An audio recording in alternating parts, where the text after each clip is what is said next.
Welcome to the First Cut Podcast. I'm Rick Gehman. Today, we've got Rocket Mortgage storylines. We've got Rocket Mortgage props. We've got Rocket Mortgage matchups. And we've got Rocket Mortgage expert picks. And joining me, the experts. One of them rocking his purple. Is that purple? It is purple, right? It's purple. It's Greg purple. Ducharme. Hey, Greg. Nice shirt. Wearing purple today. Pretty excited about it. I just forgot my towel at the gym. Well, Kyle Porter has not forgotten his towel at the gym. He has got it draped over his shoulders. If you're watching on YouTube, which we're on YouTube. I forgot this is on YouTube. I kind of thought that was an intentional YouTube play. Full Bryson workout mode. That's what you just got done, a Bryson workout, right? So here's what happens. What happens is I have this shed that I built, and the AC is right behind me. And if I turn it on, you wouldn't be able to hear me. And it's like 99 out right now. So 40 minutes in, I'm going to start sweating. Did you actually build it or like you had it built? No, I built it with my paws. Yeah. I'm very impressed. I couldn't build a stick house, I don't think. The old stick house? The old stick house. Also, this got me thinking, if Bryson DeChambeau released a workout like video or workout subscription, like I would pay $99 a month for that, I think. Right? Like if I could be like Bryson, we could call it Be Like Bryson. Can someone get me in touch with him? Like, this is a great idea. Can we just do a dramatic reading of his press conference today? Oh, I think I have it. Yeah. I do have some clips we'll get to, or some quotes we'll get to, but it is dramatic reading would be nice. Yeah. He's insane. He's the gift that keeps on giving. All right, well, let's talk about it. I mean, that's literally our first topic of conversation, so we can jump into this. What we're doing is storylines. So the things that we're looking out for this week. Greg, I'm not exactly sure what this means, so I'm very interested to find out. But your storyline is Bryson the new Sungjae, which I'm assuming has to do with playing time. Yeah, he's playing every week, and he's playing great. And I'm looking at the schedule, and we got Memorial following the Workday event, which he's won the Memorial. So he's won at Muirfield Village before. And I'm thinking, how is he going to take one of those 2 weeks off? So he's looking at 6 in a row. He's got this new body. He's hammering down these protein shakes like crazy. He's weighing, 250 or something, walking around miles and miles a day. And I'm just wondering, are we going to see Bryson win? And I'm sure you're going to talk about this, Rick.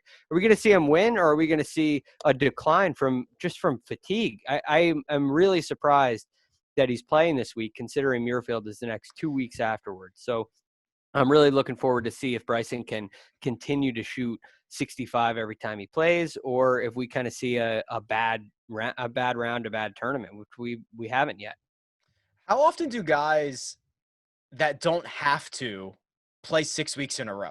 Because I kind of feel like this is the spot he should have taken off to play Workday and then the Memorial, both at Muirfield Village. For a guy who loves data, you would think he would want to play both of those.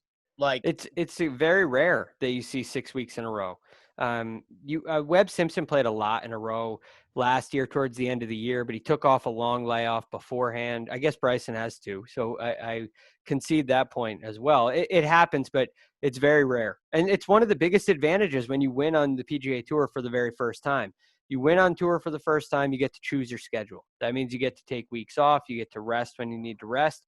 You get to play courses that suit your game instead of ones that don't suit your game. And Bryson is in that position. He's a player that he's not fighting for his card. He's fighting to win majors, win a FedEx Cup, win more events on the PGA Tour. So it's definitely something that I'll be watching, Bryson's fatigue throughout this week. Bryson's fatigue. That sounds like a band. I know, it's hard to imagine. Or something. Works out 3 times a day. So my take on this is he released like what he does at home, and it doesn't look very exciting. So why would you not just play every week? Okay. Yeah, it's a fair point. You know what might be powering him? This is from the press conference today. He is drinking 7 Orgain. Is that, I don't even know how to pronounce that. Orgain. Is that a brand or like is that what's in it? Like, I don't even know what that is.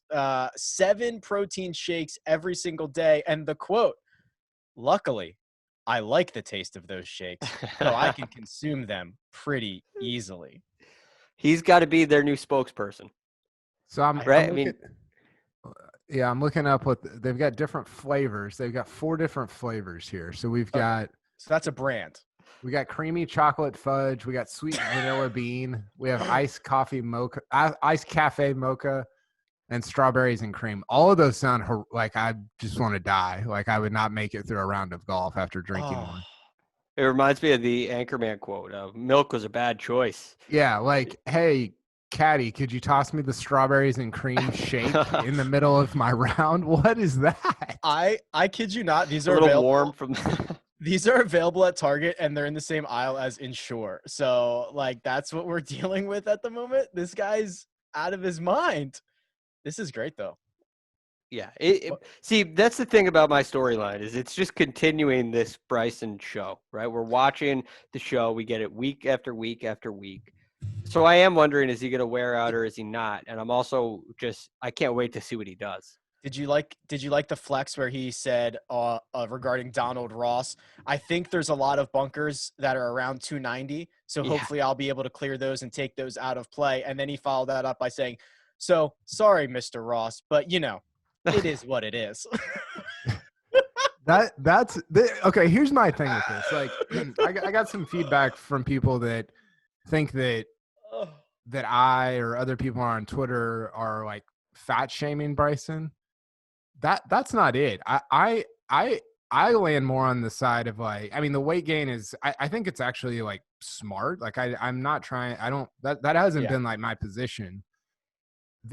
But the flip side is like, and I mentioned this 2 weeks ago, he might be like a psycho. Like this is the working of like, I mean, Ryan Lavner had the great quote from a college coach when Bryson was in college about like, that guy in 10 years either going to be the #1 player in the world or in a straitjacket. And you're like, well, yeah, that actually makes sense. And I just don't know, like, I mean, talking about what Greg was saying earlier, like, it kind of makes sense that somebody like this would like, I'm surprised he's not playing 2 tournaments this week with how crazy all this stuff is. I don't know. I don't know where this goes or if I just don't even know what to do with all of it. I do actually like that take where I think about this a lot with like billionaires, like Elon Musk. Like you have to be pretty crazy to be like, oh yeah, we're just going to like send somebody to Mars or like we're going to send somebody like only like you have to be a little bit nuts to even think that some of this stuff is possible. And in Bryson's case, like you have to be a little bit nuts to conceive this and then commit to it and be cool. Like it is. Yeah. There's a big mental side to this as well. You got to dare. You got to dare to dream. Bryson does for sure. But at every level, he has succeeded. I've made this point a number of times on here. It's just he tries something that's crazy. We all call it crazy, and it works, and he succeeds. So, I mean, yes, he's definitely out there with some of these thoughts because they're different, but they continue to work. So I give him a ton of credit. There's no shaming for me and Bryson. It's fun to watch. It's fun to story. It's so unique. It's crazy to watch. It's a great story. So I'm more impressed than anything else. It's definitely like you were saying, Kyle, there's no shaming here. I also think the commitment to it is like, we're sort of underplaying that. Like if I told you like, okay, you have to gain 30% of your body weight or whatever to become like 2% better at your job, would you do it? No, you wouldn't do it because you have an ego. You have, I mean, whatever I can't think of the right word right now, but nobody would do that because they want to just like I don't know. It's just a crazy thing to do, and he's doing it. well, that's what we were saying about like Rick saying he should have a video online, like a Bryson workout video. I don't think that people could do it, right? I mean, you're going to work out 3 times a day or whatever he's doing in season. I know in the off season it was 3 times a day. You're going to drink 7 protein shakes a day. I mean, I don't care what you charge for it. You give it away for free. How many people can do that? Well, if you get coupons for the strawberries and cream, I might do it. Yeah, partnership. What would 2% better of our jobs be? does that like improve my touch typing skills? Like more words per minute? Like what does that look like? Well, maybe you pick 2% more winners. Now we're talking. Yeah, see, but I think that's actually a good point because the margins are so thin. Yeah. In what you're doing there, and the margins for Bryson are so thin between being like number 7 and number 4 in the world that he's committing like all this energy and all this time and all this effort and just this image to become like, I mean, 2% is probably overstating it, like a 0.5% better, but then all of a sudden you might be like the number 2 or number 3 guy in the world. Yeah. That's actually a good point. We talk a lot about how razor thin it is from like guys who are 100, you know, even 50 to 200 are like the same guy. Big storyline from last week was Will Gordon. Kyle, that is also what you're looking forward to this week, and now it's a sprint for him. So I'm also interested to see how this goes for Willie Gordon. Yeah, this reminds me. We saw it a bunch last year, which was kind of abnormal, but it does remind me. We'll see it pop up every year, maybe every 2 years, where you've got a young guy that's kind of riding this wave of really good play. And you know, I don't know, I struggled with this because last week is so, to get into contention like that, to play with Phil on a Saturday, like when you're in the final group, that's crazy, and that can be kind of emotionally draining. But I don't know, I watched him on Sunday. He just seemed kind of like, yeah, whatever, like I shot 64 and finished T3. I've got my temporary membership, like I'm, you know, on to the next one. I don't think that he'll be drained by that. I think we're just seeing somebody talk about somebody who does have to play every week. I guess he doesn't now, but he's just trying to get every possible start he can. And I think he's just on a heater. Like, I think this is the middle of something that's going to be pretty special. Maybe, but maybe he's just good. Like 4 of his last 5 starts on tour are like 21st or better. And one was at Torrey, which is obviously tough field, tough track. One was RSM. There was one after Torrey Pines. I can't remember what it is off the top of my head, but like he might just be good. Yeah. He was the 2019 Player of the Year in the SEC, right? I mean, that's big time golf down at Vanderbilt. I mean, that's last year. The guy's an elite college player who has proven that he can do it out on the PGA Tour. So I'm kind of with you, Rick. We haven't heard his name. He hasn't gotten the attention that you know, Hovland and Wolf and Morikawa and those other college players have got. But I think you're right. I think he is good. He just might. I think him and Morikawa are both I think they're in the same class, right? Like I think they're both class of 15 in high school. I'm pretty sure they're comparable at the very least. I'm pretty sure did Morikawa go 3 years at Cal? I think he went all 4. I thought he did too. That's why I was trying to figure out if he would have been class of 19. Oh, so Morikawa, he was class of 19. That's what you forget. He was class. You're right. They are same class. Yeah. So man, he has so much experience. Morikawa, you forget that he was a college kid last year. Yeah, totally. That's wild. Hey, did you guys know that he had never missed a cut as a pro? Are you sure? Do you have a source for that? Like every article and thing ever. We brought that up on the pod. I was like, let's just get this out of the way. And he I swear he rolled his eyes. I was like, oh, I've heard that I've had this cut streak going. That was when it was at like, I don't know, 14 or something. That's great. My big thing, speaking of fat shaming, I accidentally typed Hovland as Hovlard into our group chat, and producer Jacob said I shouldn't be fat shaming him. But here we are. So my big thing for this week is obviously with Viktor Hovland seemingly on the verge and getting into a very, I don't say weak field, but the weakest field we've seen since the restart. It all comes back to the Puerto Rico Open curse, and whether Viktor Hovland is going to break it, whether Tony Finau will eventually break it, or whether no one, Greg, whether the Puerto Rico Open curse will be unbeatable. Now, we put this out on Twitter. 55% of the First Cut podcast followers say Viktor Hovland will break it. 17% say Tony Finau will be the first to break it. 26 say it's unbreakable. And then we triggered a couple of Chesson Hadley and DA fans, but by excluding them from the poll.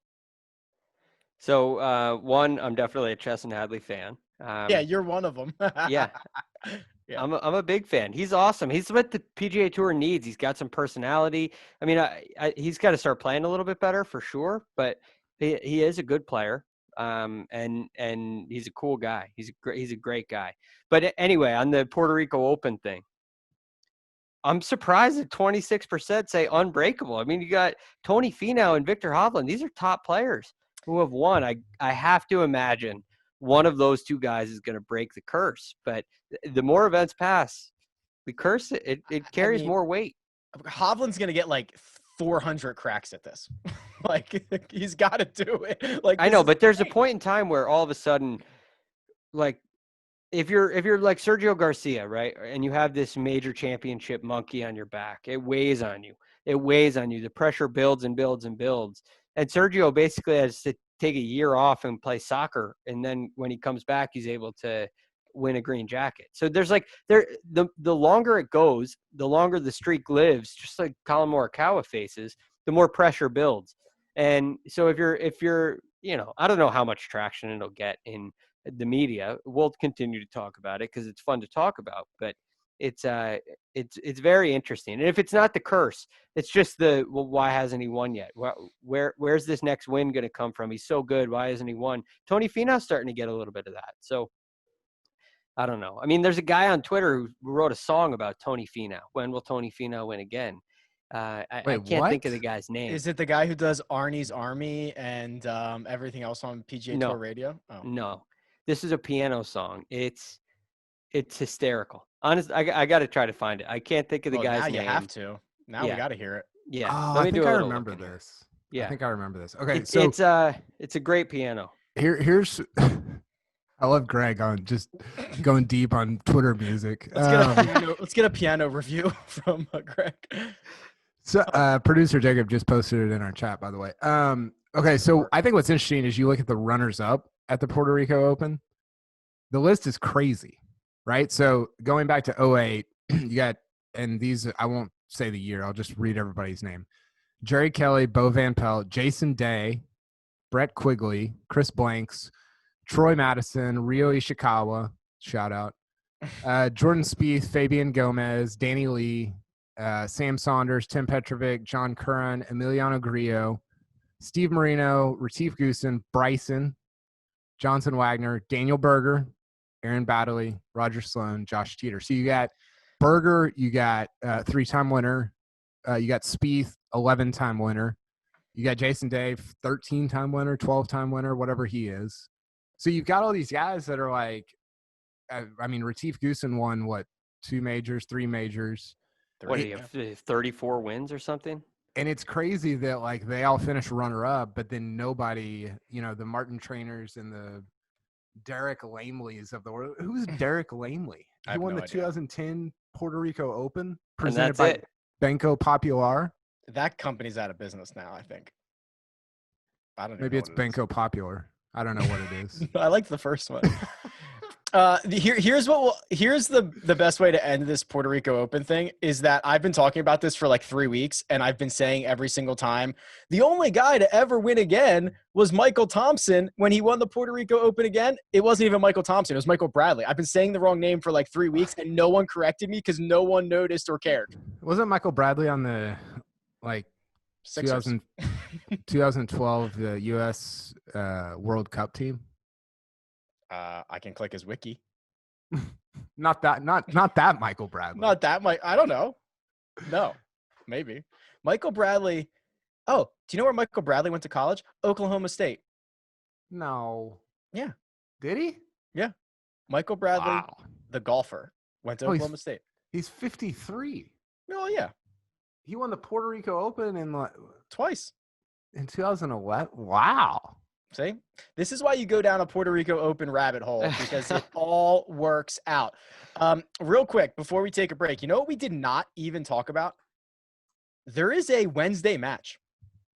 There is a Wednesday match that is Bubba and who is it? Bubba and HV3 versus Day and Wesley Bryan, right? Mm-hmm. 9 holes. That'll be kind of interesting, right? We didn't even talk about it. We didn't talk about it. 9-hole match. It goes to these things without Tiger playing, without Phil playing, they don't garner the traction. So I think it's cool though. I do think if you could kind of have a little matches like this in the lead up to the event, I think it could definitely grow. traction on tour. You kind of take the theory of the match with Tiger or Phil and the quarterbacks. If you could do something like that, it'd be a great way to get the Tony Romos involved, like many of the tournaments seem to want to, and have a little bit of fun leading into the event. It could definitely be a way to draw traction. You know what else would draw some traction, Greg? If we started giving away $1,000 without even having to risk any of your own money, wouldn't that gain some traction, my friend? I'd say sign me up. You know what? Okay, you can get signed up. You can go to cbssports.com/golf props. That's cbssports.com/golf props, because we've got our very own golf props game available. The link is in the description. You can check it out there as well. 10 questions every single round of the tournament. If you get the most correct, we send you $1,000 right out of Greg Ducharme's bank account. Hey. Oh, wouldn't that be great if it's like our money was on the line? So 4 opportunities every single week. Terms and conditions apply. It does not come from Greg's bank account, but I've got a prop here for you, gentlemen. This is hot off the presses. This is like just came out, probably not even loaded into the system yet. What score will Viktor Hovland shoot in round 1? Options, Kyle. Over 68.5. Under 68.5. Remember, Detroit Golf Club, traditional par 72 with 4 par 5s. How do we feel about Viktor Hovland? I like under. I ran the numbers the other day. I don't know if you know this, but I can use a spreadsheet. I got a text from Justin Ray. He's like, wow, you actually hopped on a spreadsheet. I'm like, okay, well, you don't need to say it like that. If you look at just strokes gained off the tee and strokes gained approach, Viktor Hovland's number 5 on the tour this year if you add up those two numbers. So we call that strokes gained ball striking. Okay. But that's not like a PGA Tour stat, right? No, that is a deep cut. That's a first cut. Oh, a first deep cut there. first cut. Yeah. Sure. So anyway, he's number 5. Terrell, I think the guys ahead of him are like Terrell Hatton, Paul Casey, Bryson, and Rory. So that's really good company if you're trying to figure out, if you run through the top 10 list, it's sick. It's Patrick Cantlay, it's Hideki, it's the best guys on tour, and this is the company that Hovland's keeping, even if his results maybe haven't you haven't seen it necessarily in his results because his putter hadn't been very good. So all that to say, I like under 68.5 for Viktor Hovland because I think he's going to have an awesome week, and I think he's going to be under 68.5, if not every round, then close to it. Yeah, I feel similarly. Those ball striking numbers are so good and so predictive. The other side of it, when you add around the green and putting, we call that strokes gained short game, which is a little hard to say. It's a mouthful. Greg, over 68.5, under 68.5, Viktor Hovland round 1. I'm going to go under as well for many of the reasons Kyle just said. The guy's so consistent tee to green. You alluded to it, Rick. It's very predictable. It's very consistent, and I think he's going to have a great chance. Chip away. I mean, you talk about that he's got to shoot 4 under to do that, and I think the kid can definitely do that, handling the par 5s, making a couple of putts. You don't have to even putt like crazy to make that happen. So I don't think it's a walk away because it's one round, one score that you got to shoot, but I think he can shoot 68 or better. All right. On the other side, we've got matchups. We're going to go through our weekly matchups. We are also going to provide our expert picks and our best bets for the Rocket Mortgage Classic. And we'll do that right after these words. And we're back. All right, gentlemen. We are now in week 4, I think, of this, where we all pick heads. I don't know who won last week. Did we ever get the results of that, producer Jacob? I'll check the chat. But Mark won week 1, I think. Kyle, you won week 2. We'll wait on week 3, but here we go. Week 4. We're going to go through each one of these and pick a side. Greg, first one here, Bryson DeChambeau, big favorite, massive favorite, -175 against Webb Simpson, +138. Which side would you like, sir? I'm going to take Webb. I think he's too good to give up those kind of odds. Bryson's playing great, very consistent, but so is Webb, and he had to take a week off last week. I'm not sure what exactly happened while he was home. I hope he and everybody else is healthy, which it sounds like they are. So I'm going to go with Webb. I just think the odds are too good not to take the underdog here. I if you gave me Webb plus 138 against almost anybody on tour, I'd probably take it, but not here. I don't know. I'm afraid Bryson's just going to dismantle the par fives and just destroy this course. Kyle, I'm worried about the creamy chocolate fudge that he might overdose on creamy chocolate. I'm reading reviews on this nutritional shake. How is this? I might be the only person that's ever read one of these reviews other than the people who left it. Do you think Bryson's left a review on the Orgain website? Do you think Bryson leaves review? I bet you he's probably most likely to leave a Yelp review. For sure. Bryson. Way up there. Top 3. Definitely. Bryson, Webb, and I bet you Kuchar leaves bad Yelp reviews. Wow, a shot across the bow. I mean, it's not like he's listening, right? Hi, Matt. Of course not. No, yeah, sorry for that, Matt. Do you think DJ's ever left a Yelp review? DJ doesn't know what Yelp is, so no, I don't think he has. Patrick Reed, go ahead. Wait, I'll get Webb. Better number. Okay. I forgot we missed you. Patrick Reed, minus 125 versus Hideki. Hideki was I know this is not a news flash, but Hideki was so bad with the putter the last time we saw him. Even bad for him. I'll just go with Patrick Reed. Kyle. Well, this is tough because I'm picking Reed to win the event. Spoiler. But I kind of like Hideki here. Is that called hedging? Or is it called just being a moron? No, as long as you say it's hedging, then you could. I guess you could call it hedging. You're definitely you're guaranteed to get one wrong. We could say that. I'll go Hideki. Okay. Greg. I'm gonna go Hideki as well. And I think he's gonna figure something out with the putting. He had it figured out at the Players. I mean, poor guy shoots 9 under in one round, but he had a new putter in his hand. The stroke looked a lot better. It hasn't translated coming out of the break, but I think he's going to get it back here one of these weeks. So I'm going to go Hideki. Ricky Fowler going through swing changes, minus 125 against Scotty Scheffler, who's even money. Greg, I'm such a big fan of Scotty. I'm surprised we've not seen him at the top of more leaderboards. Yeah, I agree. It has been a little surprising. I'm going to go Scotty because I do like his upside a lot, and I just have my doubts about Ricky Fowler. I'm not going down that rabbit hole today, but yeah, I'm going to go Scotty. I do have this take where if Ricky wasn't a Rocket Mortgage guy, he just wouldn't be here. He's going missed 3 out of 4 cuts. It's not going great. He's got to show up and do the what is it? Dog and pony show for the spot. I'm kind of out on Ricky. Give me Scotty, Kyle. Yeah, I love Scheffler. I think super undervalued here. Good number. Love it. This one I was probably most surprised. JT Poston, significant favorite at minus 138 versus Bubba Watson, plus 110. Mr. Kyle. Yeah, Poston, where did he played well? What? RBC Heritage? RBC Heritage. The first 2 weeks, I think he played well. I think he missed the cut last week. What was it, like a T21 and a T10 or something? That sounds right. I think Bubba here at plus 110. I don't know. I mean, Bubba hasn't been top 15 guy in the world, but yeah, I kind of like the value there. I'll take Poston. I don't love it. He went T10 at Charles Schwab, T8 at RBC before he missed the cut, Greg. I'll take Poston. I'm not a big Bubba guy.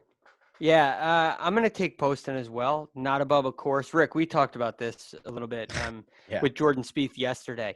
And if it's not a Bubba course, wonder, is he going to... We are allowed to do that. Every once in a while. Sorry we didn't tell you.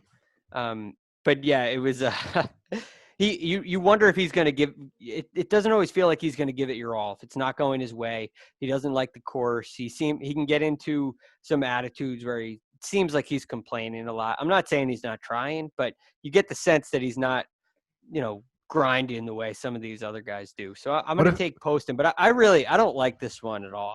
I'd be staying away from this one. What if he does that on the Wednesday match? Like it's going poorly after 4 holes, and then he's like, "I'm good, guys." He starts ripping Ted Scott, like blowing him up. Yeah, we'll know the winner of this matchup like Thursday morning, by the way, because if it goes sour for Bubba, it's not coming back. Lucas Glover -110, Brendan Todd -110. I'll take Lucas Glover. If you want to talk just like one round, you could not find two diverging situations here. Glover, I think, shot a 63 on Sunday at Travelers, and Brendan Todd, we know what he did, Greg. Yeah, this is, spoiler alert, my best bet of the week. I'm going to go Glover here. I just look at Brendan Todd, and the makeup of his game is great, but that was about as difficult a round as you can face. And there's got to be some sort of a emotional kind of hangover from that. So I'm very worried about Brendan Todd for this week. I think it'll take a little time to shake off that round. So not feeling great about it.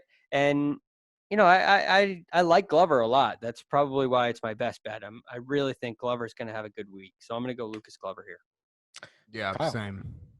I got Glover. He's 3 straight top 25, same as Viktor Hovland, but he's not so good.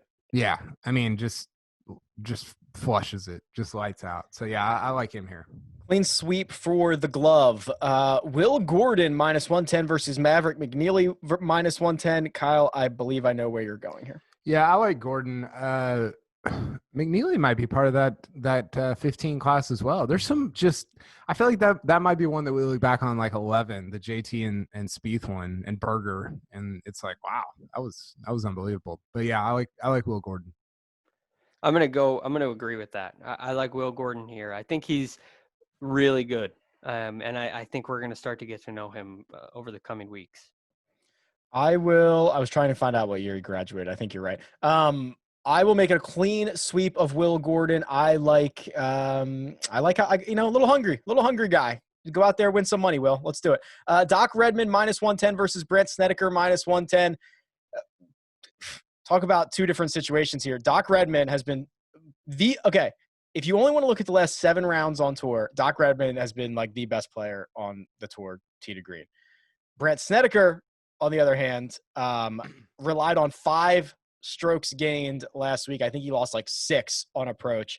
These guys could not be going in opposite directions. Give me all the Doc Redman, Greg. Yeah, I think I like Doc Redman too. He came in second last year, which, you have one sample size. So that's why he's in a matchup with Bryson DeChambeau. I'm sorry, listen to me, Brandt Snedeker. You only have one. Too. Yeah. So I'm going to go Doc Redman here. He's hitting it great, like you said. He's starting to really garner some confidence. And I don't have confidence in Brandt Snedeker's swing just yet. I think he's got a little bit of work to do still. But, as they say, a great putter's a match for anybody. So this isn't one that I'm running towards, but I'm siding with Doc Redman. KP. Yeah, the doctor. Feels like a sucker bet because he finished T2 last year, but it's not because he's playing really well. And so it's almost like it's a weird like two-way thing that you have to like dig deep, but then go even deeper to see what's going on.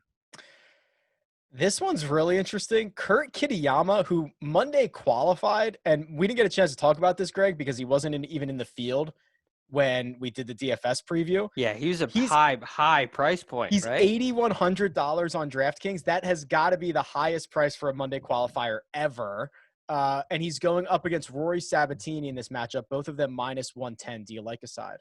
I like Sabatini. Now you watch out. The Monday qualifier here could get really hot in Kurt Kitayama, but Rory Sabatini is a guy I like for the week. He came in tied 3rd last year. He's striking the ball nicely. I'm gonna go Rory Sabatini. I think he's set up for another good week. I do also like Rory Sabatini this week. However, I'm gonna take the Monday hot hand here. You got to go pretty low to get to Monday qualify. I'll go with Kitayama. What do you say, KP? Last year, Monday qualifiers finished 1-2. Although I guess Lashley didn't technically Monday qualify. He played in the Monday qualifier. He was 3rd alternate. And then he got in as an alternate. So that's interesting. I'm still going Rory because I pick Rory every week, and I'm just taking a different one this week. I did not see that coming. Okay. All right. Here's what Christian Bezuidenhout, minus 125 versus Harold Varner III. I'm pretty shocked at this, Greg. That's a steep number. I mean, Bezuidenhout was playing fine before the shutdown, but pretty big number against HV3. Yeah, I like HV3 here. We're going to be talking about him again later on in the show, but Harold Varner III is striking it really nicely. I got some of his numbers here. He's 21st off the tee this year, 25th approaching the green, 14th tee to green this year. The putter needs a little bit of work, but I mean, the guy's hitting 70% of his greens in regulation, hitting it great, and he's learning. He's continuing to put himself into these situations where he's feeling the pressure and he's learning from it. And I think he's due. He's kind of getting himself a lot of confidence. So I like HV3 this week. This is one that I feel like Vegas knows more than me when they drop a line like this. Yeah. I'm like, that's weird because I also feel the same way about Varner, but I'm going to take Bezuidenhout because I think maybe they know something I don't. KP. Yeah, I'm with you, Bezuidenhout. I don't love Varner. I mean, I like him like as a person. I just I don't know. I don't love his game. Bezuidenhout's got 3 top 30s in his last 4 starts. Of course, that dates back like 5 months or whatever. I don't know. I like him here this week. Last one, and you can see how deep this field is. Siwoo Kim minus 110 versus Brandon Grace minus 110. These two, Grace has the lowest round in a major ever, and Siwoo won the Players. So they've got like some things on their resume too. We'll start with you, KP. Are you ready, or do you want to? No. I always pick Siwoo. I have a Siwoo soft spot. Here's the thing, and we talk about this, but like pedigree, resume, all that stuff. You're like, I mean, who has a better buried resume or pedigree than Siwoo Kim? He's like 23, right? 24 maybe. He's won the Players. He's won 2 or 3 times. I'm just a sucker for it, even though he's missed like 4 of his last 5 cuts. He finished T11 last week. I'll take the talent. I'll go with Siwoo. Yeah, I'm a little worried. It's very streaky talent, and it has been through the majority of his career for Siwoo Kim. He's kind of one of those boomer bust, trick or treat, as I like to say, kind of players. Brendan Grace, I think, is a little more steady. So I'm going to take the steady guy here.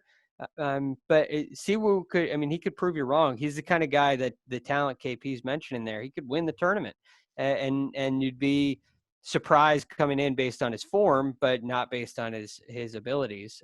But yeah, I'm going to go with the steady player here in Brendan Grace. If Siwoo wins the tournament, I will do the remember when Spieth sang Siwoo shaking that ass at the 17 President's Cup? I'll sing that on Sunday night. Deal. If Siwoo wins it. Okay, well then I will also take Siwoo so I can root for that. He was fourth last week in strokes gained tee to green, and I'm a sucker for that. So I'll take Siwoo as well. Gentlemen, time for our expert picks. And I think we can go through these pretty quickly because we've kind of alluded to a lot of them. So we'll start with our sleepers. Mine is also HV3. Greg, we've talked about HV3 a lot. He gained like 7 strokes on approach last week. I like the idea, unfortunately, of him having to build all this scar tissue with close calls and failures on the weekend, but that will eventually help him. So he is my sleeper this week as well. Yeah, I agree. And when you hear him talk about it, it doesn't feel like scar tissue to him. You watch players and their body language out there, and there are some times when it feels like that it really hurts. Like I was looking at Brendan Todd last week, Xander Schauffele after the Charles Schwab Challenge, and I felt I could see a little hurt in there. It's hard to explain. It's hard to like put a number to, but you could just see it with Harold Varner III. He carries himself so nicely, and you hear what he has to say in interviews, and he understands that it's a process and he's working towards it. So I love his numbers this week, and I think he's a player that's on the rise. So I'm going to go Harold Varner III as my sleeper as well. And we'll get to see him on Wednesday, see how good his game looks. KP. That's right. I've got Will Gordon. It feels like, just the way he played last week, if he's a bigger name, it seems like he should be more like 50 or 60 to 1 this week coming in. But he's at 80, and I really like that number. I just think, we keep saying it, but I just think he's really good. Like Like that's just the corner that I'm on. Is Will Gordon's really good at golf, and maybe it doesn't pan out like that, but 80-1, I think that's worth it.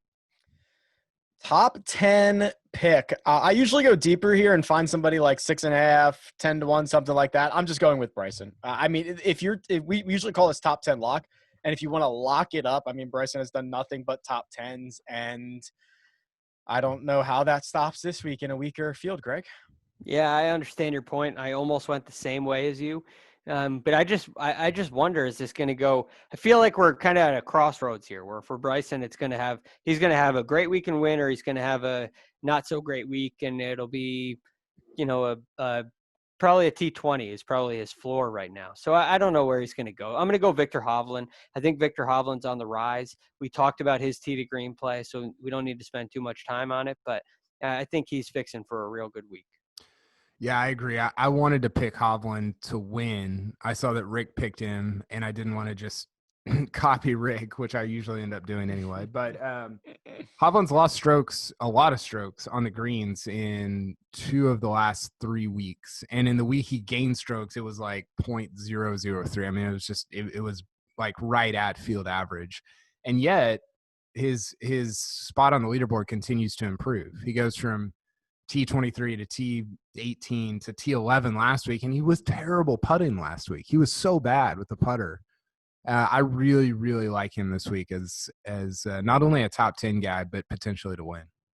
Okay, well, he is my pick to win, and the dirty little secret is if you're the first to reply in the email chain or in the doc, you get to pick whoever you want. So I jump in first and pick whoever I want. And then when I get in there and see someone else has a pick in there, I'm like, oh, crap, now I got to change my pick to somebody else. So Viktor Hovland was my choice 1. Greg, where did you go for your pick to win? I think I was last in there. So I had I saw where you guys were going. I was last in there. And I went Webb Simpson. Nobody took him. And I think the guy's playing great. Comes off kind of a unique situation last week where he's unable to play, but it's clear that the game is in great form. And I think the situation with him withdrawing at the Travelers kind of takes away from a little bit of the spotlight of him winning at the RBC Heritage. It kind of takes the spotlight off of him a little bit. And the spotlight this week seems to be more on Bryson. Viktor Hovland is definitely getting a lot of attention as well. And Webb's just kind of laying low there. And I think this is another golf course that's going to suit his game really well. And I think he's going to have a great week and get a second win in a row. Do you still have him available in your one and done, Greg? I don't think so. No, I'm going to have to go somewhere else. I'm probably going to go, spoiler alert, Tyrrell Hatton. Hatton worries me because he's living at that like 3 strokes gained around deal. And you're like, is Hatton like Tiger 2000? Like, what's going on here? Like, is that sustainable? The numbers are they're ridiculous. But I feel like I can't. I don't know. Maybe I'll go. I haven't decided yet. I might go somebody a little bit. Yeah, no, I'm not letting you guys talk me off the. I'm not trying to talk you into anything. You just asked. That was more. Last time I had this conversation we were discussing it. I had my eye on Hatton. He comes in like tied third, and I let you guys unintentionally, I'll admit, talk me off. I went with Patrick Reed, who missed the cut. So I think I'm going to stick with my guns this week. Hopefully it doesn't bite me. But yeah, Hatton's been ridiculously good. So why stop now? His season, if it ended right now, would be the 4th best strokes gained season ever. I looked that up. Yes. What is he? First approach, first putting, 33rd off the tee, off the top of my head. It's ridiculous. It's wild. It's been unreal. I'm going with Pat Reed. I don't feel great about it because a lot of his strokes gained numbers recently have been with the putter. It's a little bit who he is, so I'm not super concerned about it. But I don't know. He kind of stood out to me in a week where there's just not a lot of stars and big names. He played. Where did he play well? He played well at Colonial, so 3 weeks ago. So I don't know. I'm not like, fired up about picking Patty Reed this week, but that's who I'm going with. I am going with Hovland in our one and done though. I love that you guys are telling me who you're going with in the one and done. Yeah, I don't know why I'm doing that. Well, I saw that you both don't have Patrick Reed left. I did check that. Real quick on best bets, and we'll get out of here. I'm taking Doc Redman as a top 5 American. Think about that. Top 5 American. He might win the golf tournament. Might be just top 5. Might be top 5 American. 7.5 to 1. Oh, that's a good number. It's a really good number. Yeah. He might win the golf tournament. Yeah, that's great. I like that a lot. Just a lot of Americans. That's my only word. There's, so it worries me a little. It worries me a little bit. There's a lot of Americans on the PGA Tour. That is a take, no in this event. In this event, look, I'm just saying you. There's a chance you could come in. He could come in 6th place, play a great week, and you could lose that bet. But I mean, it's a good number. It's a good bet. It's just Greg, you teased yours. So you took one of our matchups. Which one was it? It was Lucas Glover over Brendan Todd. I'm worried about Brendan Todd, and I think Glover's. I think you're looking at kind of guys going in opposite directions. Lucas Glover's on the way up. Brendan Todd's kind of. I think he's feeling a little down. I'm a little worried about him. All right, Kyle, you do not have one in the outline, so I have no idea where you're going right now. No, I don't have one, but I did write this for CBSSports.com. I like, and these are dumb bets. I realize that I'm just admitting that, but I like the Bryson or Viktor Hovland to win, and I think it was 4 to 1. You get either of them to win.